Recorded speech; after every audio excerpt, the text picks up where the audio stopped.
आइए class 10th geometry से वृत्त है, सर्किल है और ऑब्जेक्टिव क्वेश्चन है मैट्रिक बोर्ड के लिए VVI क्वेश्चन है। आइए समझिए। वृत्त पर स्थित किसी बिंदु पर खींची गई स्पर्श रेखा बिंदु से होकर जाने वाली त्रिज्या से कौन सा कोण बनाती है? तो वो 90 डिग्री कोण बनाती है। देखिए डी में सही आंसर है। किसी बाह्य बिंदु P से वृत्त पर PA एवं PB दो स्पर्श रेखा खींची गई है।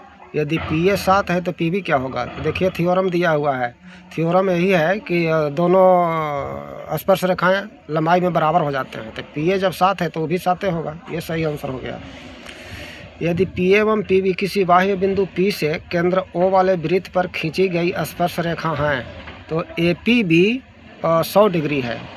तो देख लीजिए स्पर्श रेखा ये है, ऐसे करके स्पर्श रेखा खींचा है। ये क्या है? त्रिज्या है, जिसमें ये तो 90 हो जाता है, ये भी 90 हो जाता है। ये दे दिया 100, तो ये कितना होगा? दोनों का योग 180 होता है। तो 180 में से 100 घटा दीजिए तो ये बच जाएगा 80 डिग्री।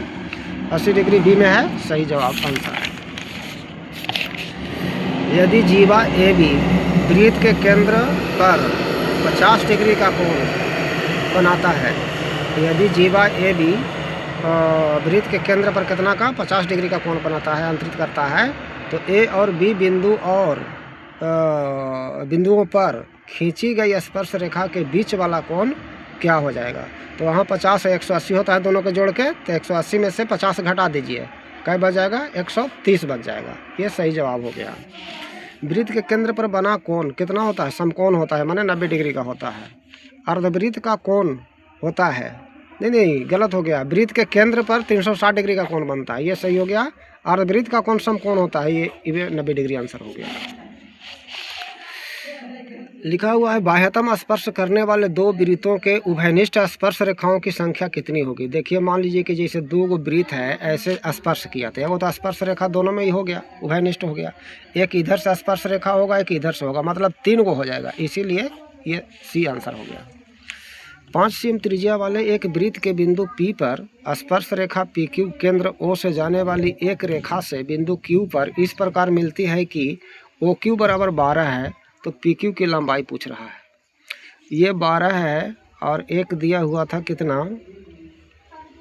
5 cm दिया हुआ था, तो बराबर 144 है, 5 5 25 हम जोड़ देंगे तो हो जाएगा 169। 169 का वर्गमूल 13, बी वाला सही जवाब हो जाएगा। एक बिंदु Q से एक वृत्त पर स्पर्श रेखा की लंबाई 24 cm है। ये स्पर्श रेखा की लंबाई है जो ये लंब का काम करेगा। केंद्र से दूरी है ये 25 cm का है, तो ये त्रिज्या का काम कर रहा है। तो पूछ रहा है कि वृत्त की त्रिज्या, नहीं त्रिज्या काम नहीं कर रहा है, ये वृत्त का त्रिज्या ही पूछ रहा है।